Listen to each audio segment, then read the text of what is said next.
Hi, welcome to another episode of TakChek or PekChek. I'm Weiren, I'm Nicholas.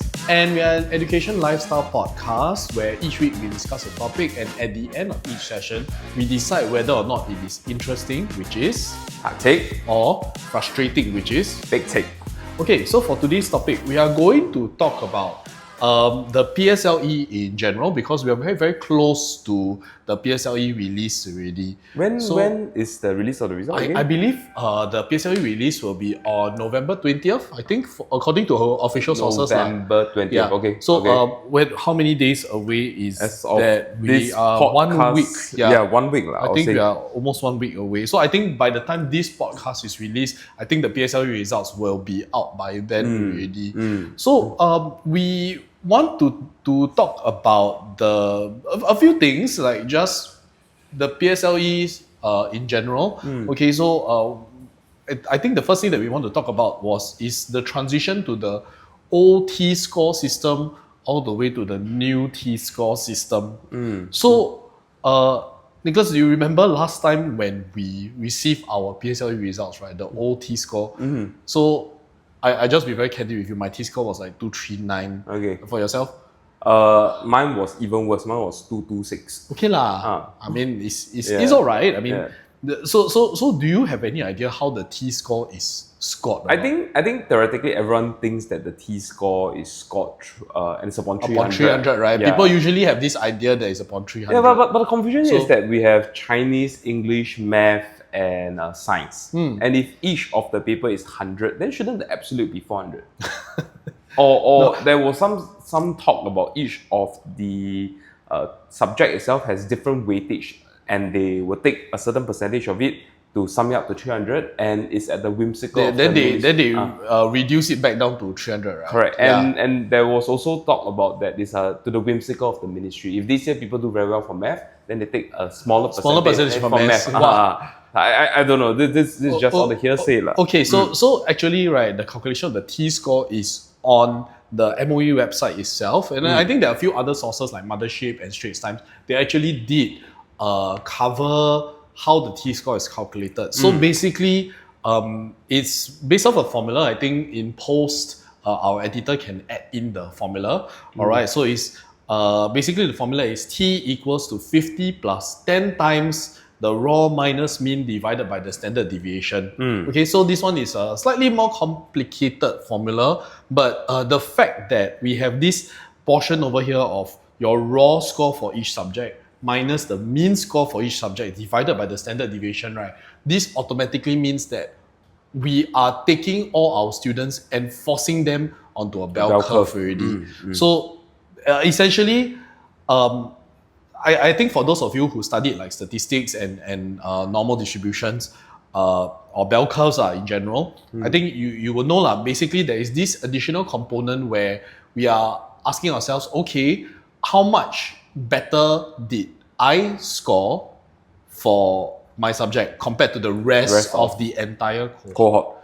So, I mean, to put things in perspective, let's say that somebody got a T-score of 240. Okay. So this means that this person on average, we divide by 4 lah. So if we take 240 divided by 4 is 60. 60. Then after that you minus 50, you get 10.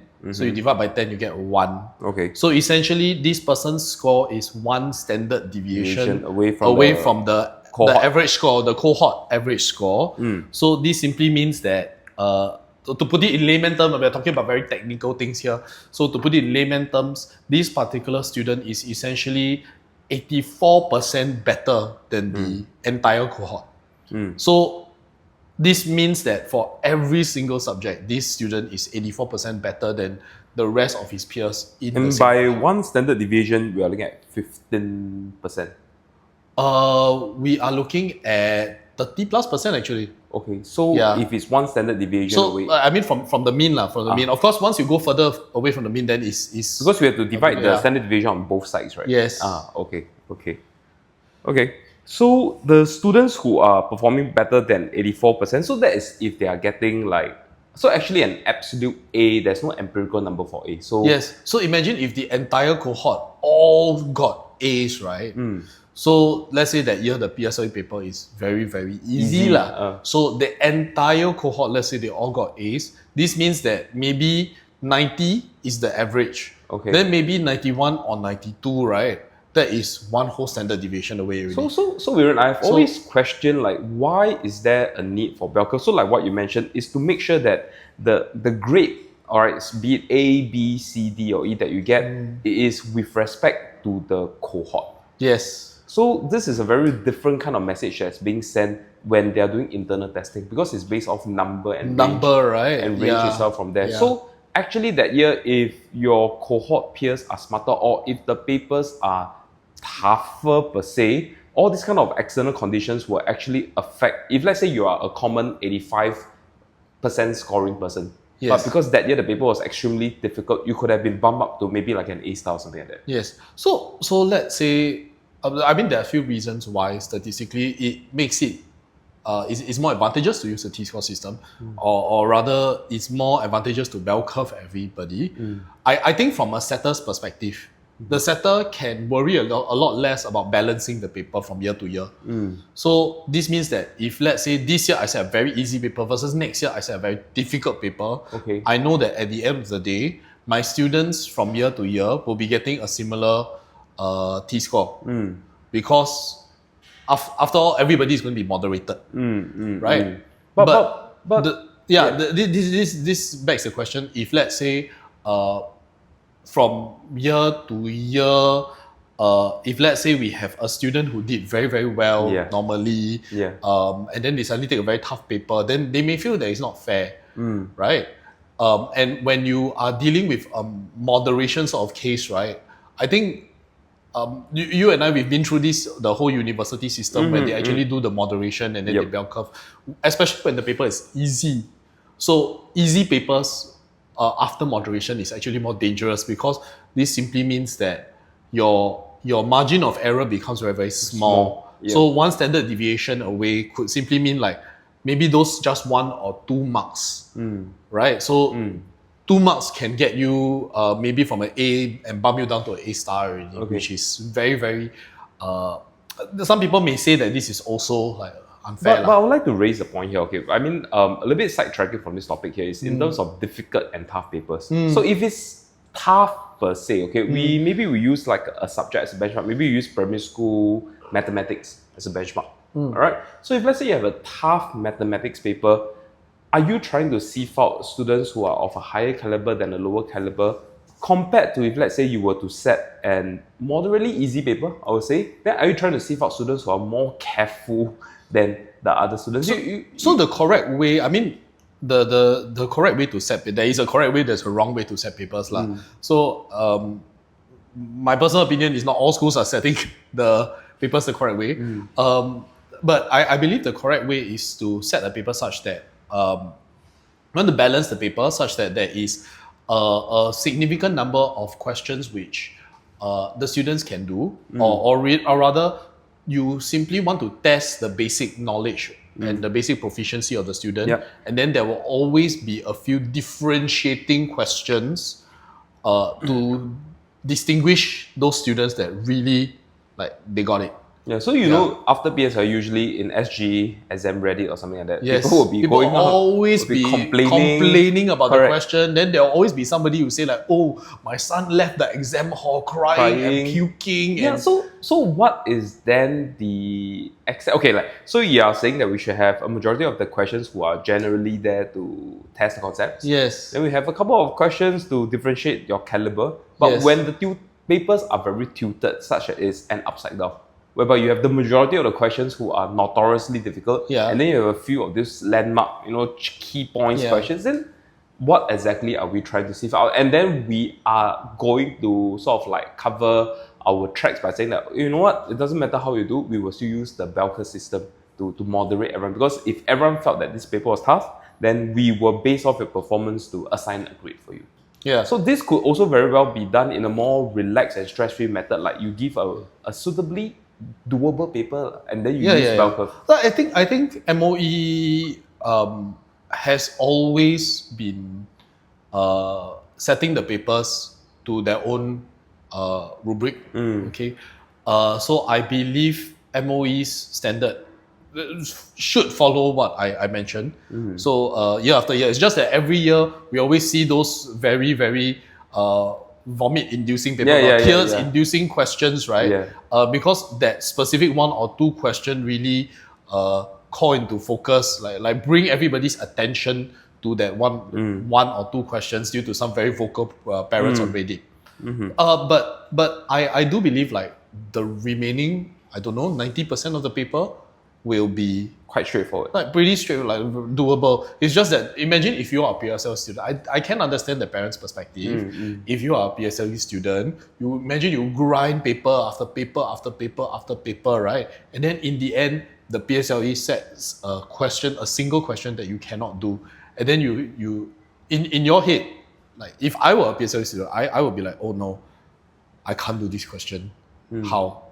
That means and bearing in mind that I'm being put on the bell curve, I'm like, okay, oh no, I cannot do this question means I will be set back behind my peers, right? So maybe I didn't prepare enough.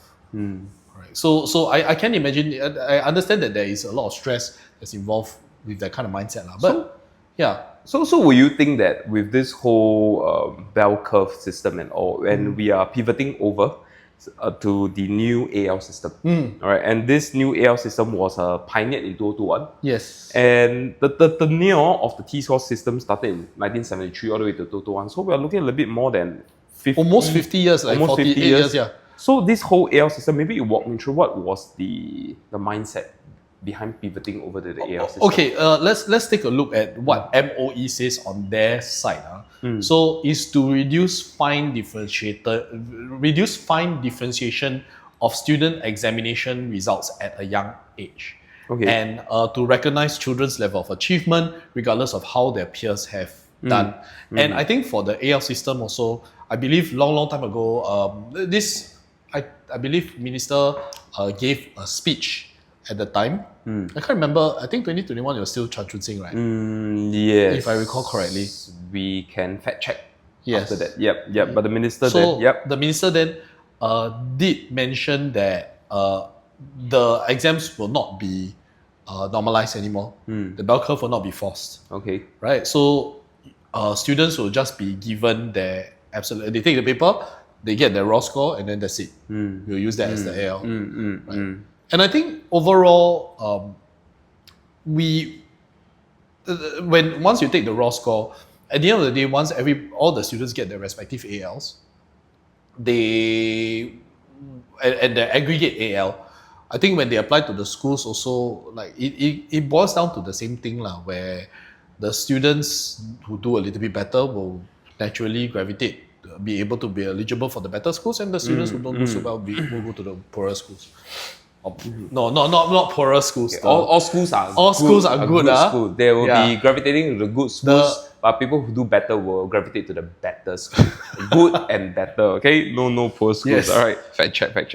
All right, but if you take a look at the AL items, AL1 all the way to AL8, I noticed that AL1 to AL4 perhaps, it has a very short range that students can fall into that banding.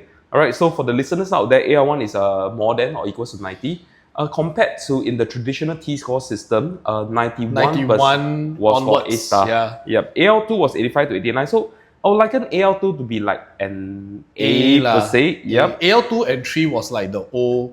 A. Yeah. So AL3 was 80 to 84, very fine. AL4 was 75 to 79. But this is where things becomes wider. Alright, so I do have a particular concern. I think that you probably will have shared a concern is that if you take a look at bandings AL5, AL6, AL7, and even AL8, the score range becomes very drastic. Quote unquote, AL7 has a range of 20 to 44, which is 24 points to fall into that banding.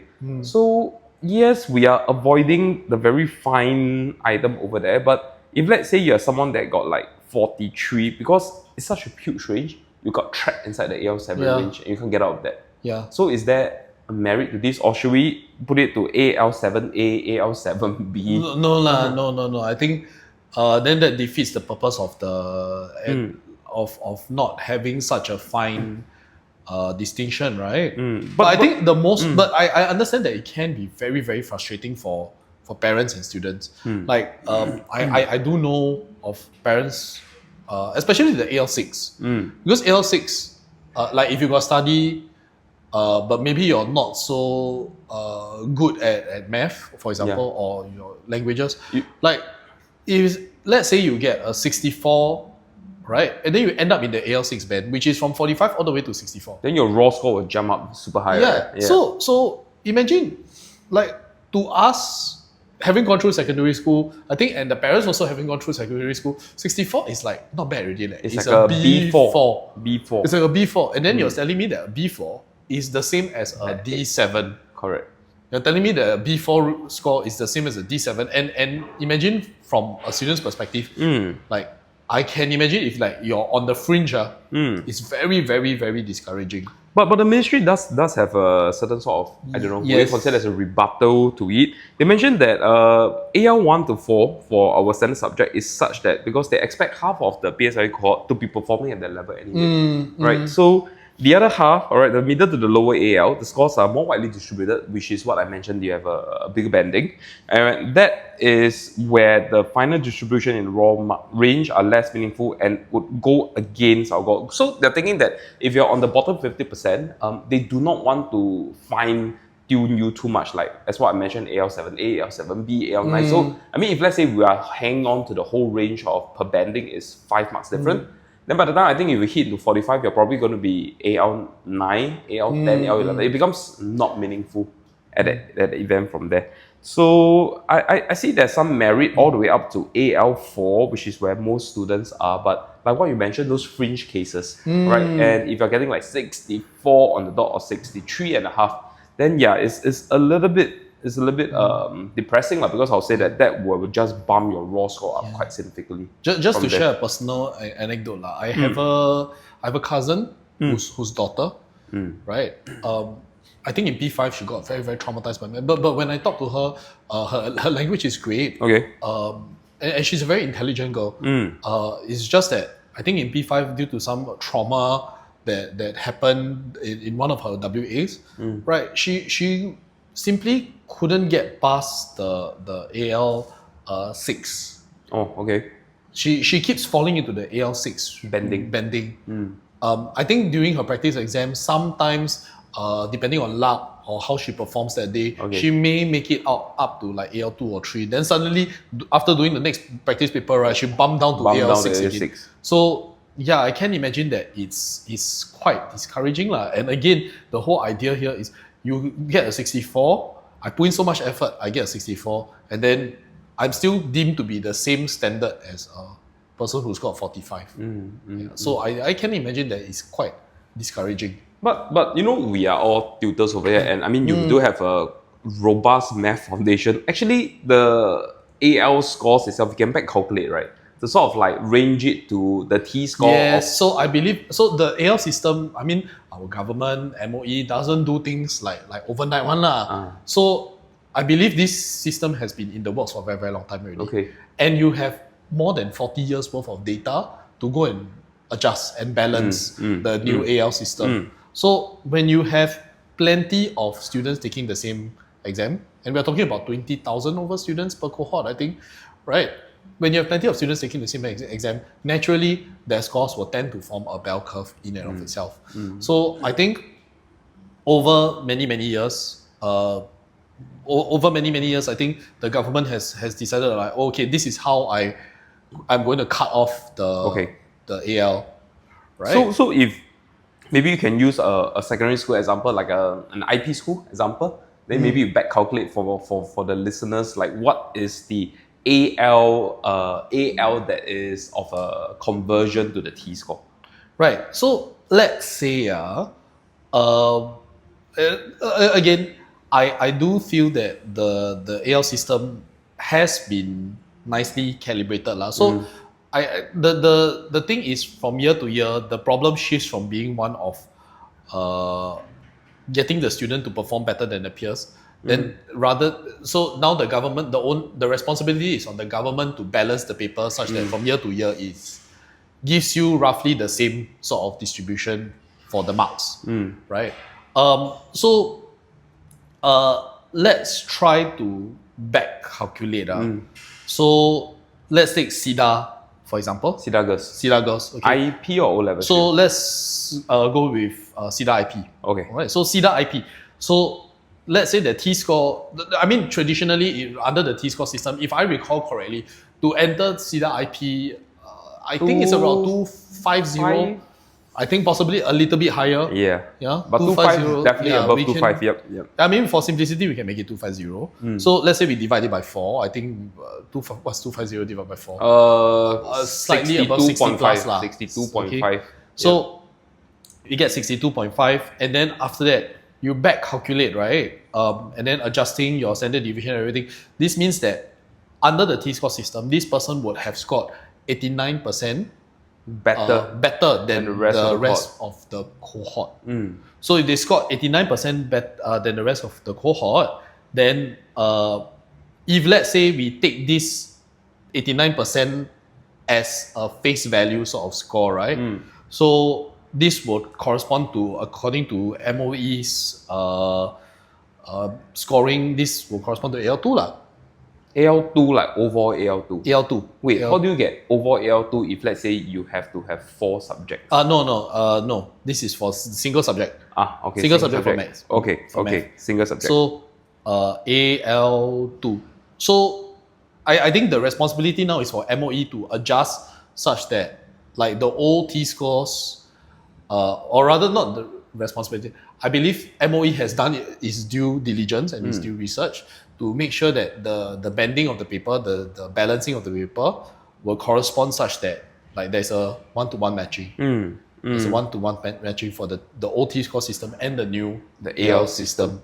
But this AL system is still pretty young, I would say. Yes. So I think as of it pioneered in 2021, I think this year will be its 4th year. 221, 22, 23, and 24. So I think we need a little bit of a calibrating from there. And I mean, I feel that this is fairly accurate, by the way, like our prediction I just laid out. Because if you go check last year's SIDA IP's AL, I believe it was AL8. So if you divide it by 4, is indeed correct. Each subject was an AL2 You average. need to get an average of AL2, right?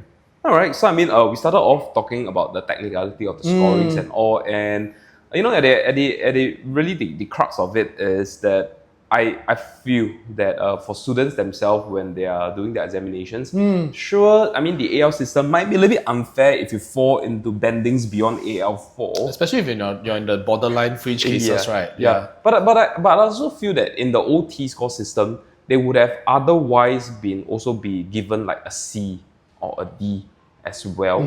Yeah. So you know, scores are something that the students can't change at this instant when you hear the podcast. Same for parents itself. I think the milk is really spilled. There's no use crying or rejoicing over the milk if it's doing well or not well. But I think the next phase of this particular things that students can actually expect to go through is a selection of schools. All right. So we make the best out of it. I mean, if you are given a lemon, you make a lemonade. Of course, if your AL is splendid, you have a plethora of choices. But of course, if your AL is a little bit more narrow, then of course, we hope, all right, we can provide some insights to you on how next best to choose a secondary school that will be more suitable for you. Now, so for your secondary school itself, what CCA were you in? I was in NCC. NCC. Now, there was always this thing that's floating around that students usually during open house they go around, and the uniform groups usually are not the most popular groups. I think the people think that I have to go and grind and do push-ups and everything. Yeah. But they will be given an online form of something of sort that they will submit their CCA choices in 3 or to 4 levels in priority. And usually if you don't get anything, they will just delegate you to the uniform a random group. CCA, right? So have you heard of this particular saying that CCA, which is uniform group, you can join, but you cannot quit one?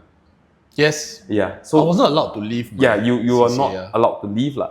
So I always heard of people transferring from like, you know, band, choir, whatsoever. They change uniform group, but uniform group people who try to go out, they cannot go out from there.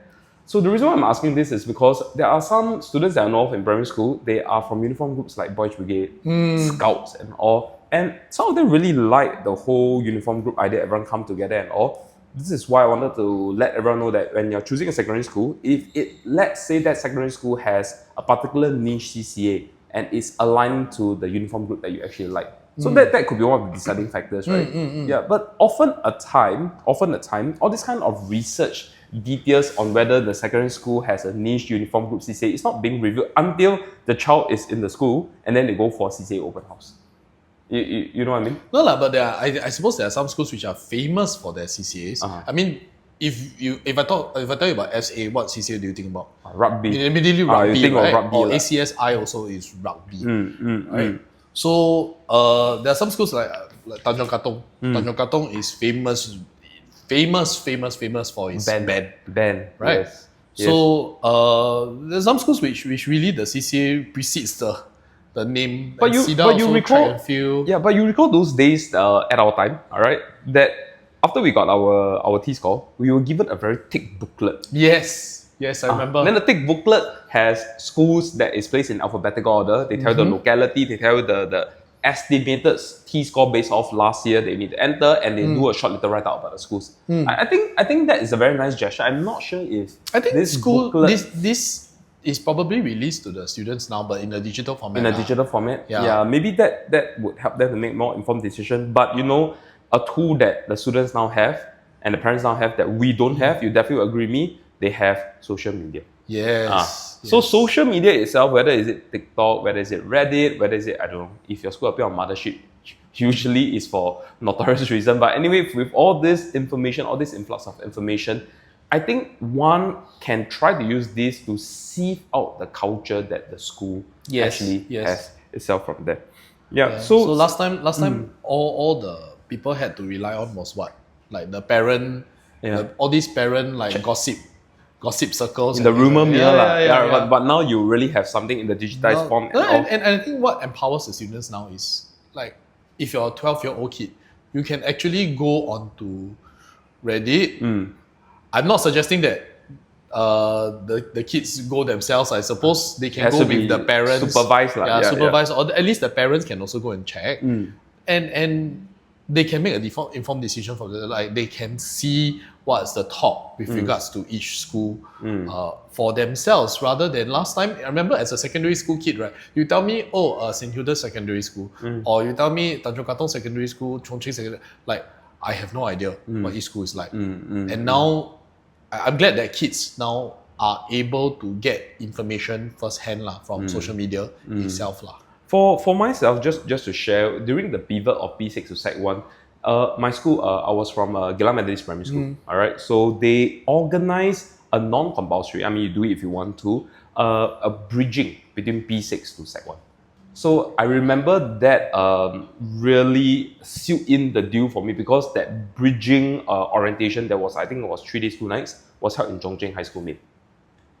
So it's an optional thing. So people from many schools will go over there. They will use this to walk you through how school CCAs are like, how lessons are being conducted. You get a little bit of a heads up to what is nice. That's nice. Very nice. Yeah. So that itself really makes me I want to go to Chongqing. At that time, I think that was like, wow, secondary school is this very glamorous thing. But there are a lot of students in Sec 2 going to Sec 3. They have leadership camps, OBS and all. But I'm not sure is there this P6 to Sec 1 bridging thing, because I think for most students, they will just think that it's a rite of passage or move from PSLE to Sec 1. But maybe through that, it's inevitable. Everyone has to move there, but at least they get to know secondary school culture. But was this, I'm curious, was this like a district thing? Like your district schools all packed together? I could not remember the primary school students who were in there, but it feels like at that point of time, it wasn't available to the whole of Singapore. I think it was a very East district kind of thing from there, and I think it was very, very valuable. Do you have this no, particular... The only thing that I got from like a secondary school, like of course there will be some secondary schools they came to give us a talk.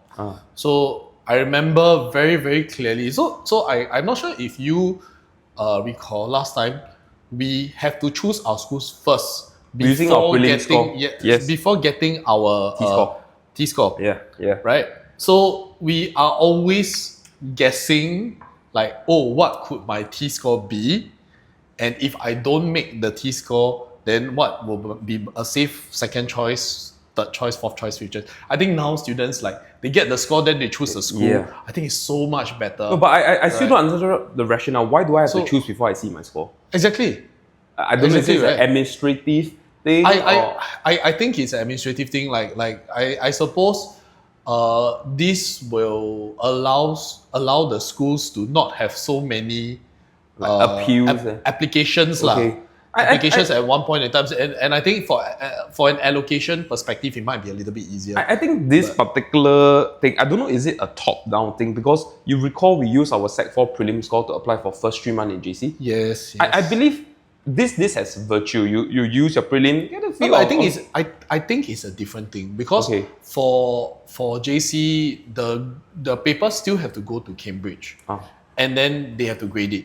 And then after that, the papers still have to come back. So it takes time. Right? But I believe for the PSLE, because it's all graded locally, right? I think it is more of an administrative thing. And I remember back to the issue of choosing secondary school. I remember because I was from St. Hilda's Primary. So I remember the secondary school principal came over. St. Hilda's Secondary. St. Hilda's Secondary principal came over to the primary school and then started to gaslight us. She was like, if you don't choose St. Hilda's as your first choice, we will not entertain you. If you appeal. Yeah, even if you appeal. Or we will not entertain you if you don't choose St. Hilda's as your first choice, even if you made the grade. I'm like, huh? Like, what? What is this? Yeah. Like, there was the same case for me for when my Geylang Methodist Secondary came over. Yeah. So same thing. They mentioned that if you are not going to choose us, then no priority and all. I'm not sure. At my time, I was said that the first 3 choices has the biggest say. All right, but then after that is the choice 4, 5, and 6, and they will just jumble you up. It doesn't matter how you place 4, 5, and 6. It will just be allocated based off. Is it true? Like I think so. At the end of the day, it's a priority thing, right? You have 6 choices. I feel that they give you these 6 choices for a reason, so that you have, no matter what your score is, you always have some fallback. But of course, if you try to be a troll and then you put like Raffles, Hwa Chong, right, and like your 4th, 5th, 6th choice, obviously you're not going to get it lah. At the end of the day, it's all about how many places the school has and how many students the school has accepted so far at each score. Okay. So, I mean, for yourself, were you put in your first choice? No. I was terrible. So actually, I wasn't even placed in any of my 6 choices, and I got sent to a neighborhood school. Oh. Yeah. And then I recall that time I was actually quite disappointed because I think 226 is not that bad. Yeah, but it's not. I don't think it's that bad. My mom was upset though. She kept reminding me that it was bad. But anyway, I tried to appeal out to... That's where the funny story comes. I tried to appeal back to Geylang Methodist Secondary. Alright, then they say that, we will let you know when there's a space. But of course, they never say the whole priority thing. And eventually in Sec 2, I did well enough for me to be accepted for a transfer. But then I rejected because you have friends and yeah. Which is here when I think it's a good time to pivot to talk about the fact that I think this is something that's very sensitive to discuss, but I think school cultures goes beyond CCA. Yes. I think it goes beyond is this school niche in teaching math, science and everything. And I think it's actually more of the general behavior of the students in the school and all. So I feel like these are something that I think is quite sensitive to discuss on air, but I think Reddit itself would give you much more breadth and depth, to how the schools are and how they actually manage students and how the students' behavior naturally are. Because I felt like, I'm going to put this in Chinese, if we can all understand, it's a 近朱者赤, then 近墨者黑. Basically, converted to English, is birds of a feather flocks together. And if you are placed in a very galvanizing environment, and if you are a relatively okay student, but if the general environment of your schools tend to be a bit more rabak, tend to be a little bit much more rowdy, it does galvanize your development. And especially in 7 Sec 2, this is a very impressionable years itself from there. So I think everyone tried their best to be the best of students and all, but really sometimes the school culture plays a big part in your learning. So the thing about school culture reminds me of my own personal choices for secondary school. So I remember my first choice was Anglican, right? And my second choice was Chongqing, and my third choice was Tanjong Katong. So I was ranking it like this based off the T-score, right? I couldn't make it in Anglican. I think at the time it was 241. I couldn't make it. Premium school. Yeah. Yeah. Is it still 241? I think actually now they all changed to AL already. Yeah, right? So, but it still I It's believe still a it still holds a premium school, premium. right? Yeah. It still holds a premium. So I couldn't make it in Anglican. So I got assigned to Chongqing. So I remember my first day I went to the school. I think there was like an open house or orientation or something. I went to the school and I was like, why is it so China's? Why is it so China? Like there's the circular archway, and then you go in and then there is I believe there's like the 2 columns, those like granite columns that's building up there. And then like you know the roofs are all like the very nice ornate Chinese roofs. Okay, but I mean at the time I didn't appreciate it lah. Then I see the school uniform also, the students like they're wearing the epaulets and then they have the buttons that you must maintain. Big and steel buttons. Then I saw the book list as well. And instead of art class, you get calligraphy. I'm like, ayo, I'm not this kind of China person. I think I don't like this school. Okay. So I actually transferred out from my second choice from Chongqing. Chongqing is like my dream school and then you... So I transferred out from Chongqing to my third choice, which was Tanjong Katong. Okay. So I think so the thing is my brother was also from Tanjong Katong. And he was in NCC, and then my dad also used to be a soldier. So I was like, oh, okay, yeah, I want to go to TK. So that's where the NCC thing... So I was like, oh, okay, I want to go to TK and I want to go to join the NCC thing. So I think this was how I ended up in TK lah. I mean, I don't regret my decision, but at the same time, I'm also like, if I had stayed at Chongqing, I think my education pathway might have been a lot different. You would have understand the idiom that I say just now, right? Yeah. The Definitely. Definitely. Okay, but I felt like there is still a very good gesture, which is the whole idea of G3, G2, G1 banding that will be given. So this replaces the old express. I think there was a special at the time. Then there was NA and NT that's being given. So in this new subject-based banding, that they will give you a general banding. Let's say you are eligible for G3 banding, all right, which is the equivalent of express. Yep. So let's say you go to a G3 school, but if in your PSLE score you did not do fantastic for mathematics, but it still allows you to do an overall G3 banding. The schools at their own discretion and also according to the students' PSLE result could allow you to perform your mathematics at a G2 level instead. Yes. So at first, to be honest, when government announced this, I think I had a little bit of mixed feelings because I was like, at the end of the day, like if let's say the schools still, like let's say Tanjong Katong for example, it traditionally used to be an all G3 school, all express school. So if let's say Tanjong Katong just remains a purely G3 school, then there'll be no G2. There's no G3. Then at the end of the day, it doesn't really matter. Like there is not much change that is happening. But I am very happy to learn that now I believe it was stated in the news as well that certain schools, like I think Crescent Girls, DKGS, DK, all have G2 level. Yeah, they offer G2 level now. I don't know to what extent because I am not in the school now. And I don't know how big those classes are, but I'm glad to know that they are at the very least allocating resources to covering the subjects at the G2 level. And I understand from an administrative perspective, it can be quite draining on your resources, right? Because if your teacher now, or if your department head, now I have to split up my teachers to like, this, G3. I have 5 teachers only, like, these teachers are going to teach G3, these teachers are going to teach G2. So I can imagine administratively it can be quite difficult. I believe so. I think this is the strain that some schools are feeling in terms of biology. Right? I think biology, in our last podcast, we've mentioned some schools, you don't do biology, you have to do triple science. And some schools teachers only have like 2 bio tutors that are running the combined and the pure bio syllabus simultaneously. Exactly. But actually, yes, I agree that on schools, there's a little bit of a squeeze, but I feel like this is actually very beneficial for the students. Yes, assuming the logistics being sorted out, because you can hone your own skills at your own pacing. Yes. And at your own strength. So I mean, if you are an overall G2 level, but you're splendid in mathematics, you score like an AL1 for mathematics, there's no reason for me to bump you to a G2 level such that you can't, hone your mathematical skills. And something emotionally I want to speak about over here is that last time when you're being slapped on with the NA, NT monocle, right? You have this like stigmatization that you carry around you, oh, I'm from NA and NT. I just want to appeal out to everyone.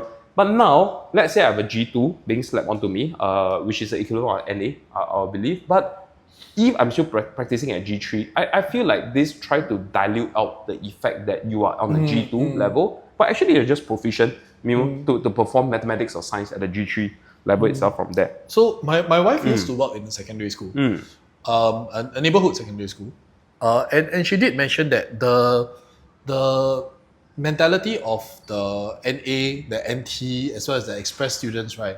They are different. The culture of each particular class is different.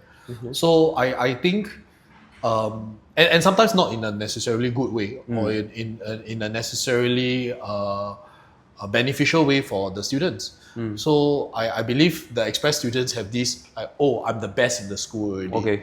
So yeah, I'm all that. Versus the NA students who are like, I'm a little bit. I know that I'm not as smart as the express students, right? So I think this is a very toxic sort of mentality, and a very toxic sort of segregation, which I think subject-based banding will. But this is a little bit like NS, right? Because when you go to NS, National Service, for the listeners out there, there's men of different cultures, socio-economic level that's mixing, which I feel it dilute out the I am better than you or I'm worse than you kind of effect from there. So I just not sure logistically in school for this G2, G3, last time teachers will come to the class. I would have imagined now it's more of a student movement centric thing. So the teachers will stand by, but the students will move in between. All right, so that means the G2 student from class A and the G3 student from class B will come together to attend a G3 mathematics class in classroom C. Yeah, I imagine that it's a very JC style where you have your homeroom. Correct. Then after you have your homeroom ready, then basically the students will split into different classrooms. Correct. And of course, if let's say bulk of the class is a G3, then of course bulk of the lessons will still be conducted from. But some G2 students will come in from there. Yeah, but I hope that this is one thing whereby there's vertical mobility, all right, whereby G2, all right, I'll use the current system whereby a pure science student who is not doing well, they can drop down to combine. But the vertical mobility I'm hoping is that if I'm doing combine and I'm good enough, I can go up to pure.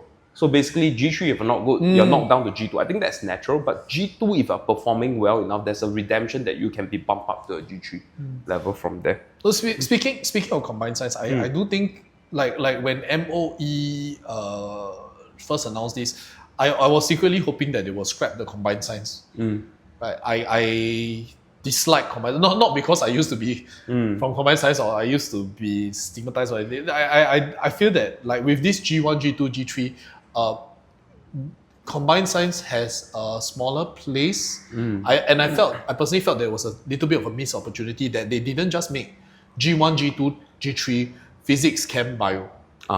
Okay. Right, and then you just combine, you can still achieve the combined science effect by just saying, instead of taking physics at a G3 level, now I take physics at a G2 level. Then I combine the score with chemistry at a G2 level. Right? And I think this allows a little bit more flexibility with regards to your each individual student's strengths in the respective sciences as well. But again, this subject-based banding is still very new. I think there will still be... I think it has gone beyond its piloting phase, but it's at the data phase whereby I think the ministry is going to crawl data and hopefully, if your suggestion got approved, then I think that it will further refine the system to really, at the end of the day, the idea here is to make sure that students are performing at their level. Right? We challenge them a little bit, but we don't under-challenge them so that there's still room for growth. Yeah, we hope that today's podcast have shed some light on the scoring system. So, parents do not just chase the grade I1 and AL1 and 2, but to understand that, don't be so harsh if your child to get an AL6, knowing that now AL6, the band is really huge. It's up from there. Yes. So it's a little bit more tough to chase, when it comes to bigger ALs because the range are bigger. And I think in the long run, it doesn't really matter, right? Yeah. As employers, like you go and look at somebody's PSLE, no one's going to care about your PSLE grade. People will beg to differ. They'll say that if you're in the government job, they will check every single facets of of the minute you're born all the way to when you apply, they really check and all from there. But I think in the larger scheme of things, there are many pathways to success. Yeah. Right. And today's podcast will also serve to remind you that the scores is really cast in stone, but your selection of schools are still up to your discretion. So have to be a little bit more open-minded. Whatever choice you have, go and suss it out, go and see social media if you have to, on Reddit, or even ask peers around from there. Then you can get general sensing of whether it's the school culture matching for you from there. So Viren, after all this, what do you think? Is this a TakChek or PekChek matter? Wow. I mean, when we're dealing with PSLE in general, right? I feel that at this point in time, of course, I'm a teacher. Okay, I still teach PSLE students. It's just like from a parent perspective, I am not 100% sure. I think when I finally get there, right, when my son or my daughter finally reaches at that point, I think I'll be quite emotionally affected by it. Okay. I think it's going to be a PekChek thing for me. Yeah.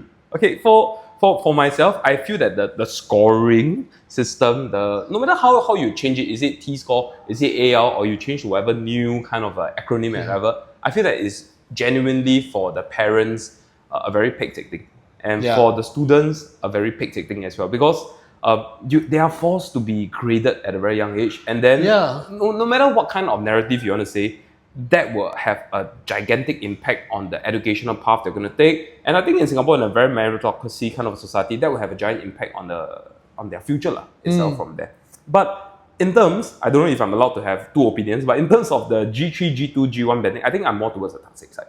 I think that there's still a redemption factor over here. Yes. All right, because you want to make sure that you're not being stigmatized and you're performing at your own level. If you're good, you get the G3. If you are decent, we knock you down to G2, you learn at your level. And I really do hope, if I can remind everyone that there is still the vertical promotion thing. If you are good from G2, they can bump you up to G3. Then G3 can bump you down, all right, from there. So we do hope the listeners have a little bit more insights on the scoring system, as well as if you got your scores, what kind of schools to choose from, what are the deciding factors itself from there. Yeah. All right, thank you. Thank you.